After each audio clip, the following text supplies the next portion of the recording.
Ukážeme si, ako veľmi jednoducho zasmokovať CT priamo zo spawnu. Takže postavíš sa na roh tohto tieňa, namieríš si na túto prvú guličku, ľavé tlačidlo myši a medzerník.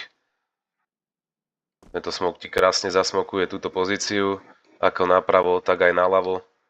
Nebudeš musieť hádzať dva smoky, pretože nie je absolútne nič vidno, ako tu, tak aj tu. Keď sa pozrieš, keby stálo CT sem, nevidí naozaj nič. Ak tento smok nechceš hádzať hneď na začiatku, lebo sa bojíš, že sa neprebijete do tejto časti mapy, tak keď už budete tu, tak prídeš iba na roh tohto modrého kontajneru, namieríš približne sem a iba ľavé tlačidlo myši.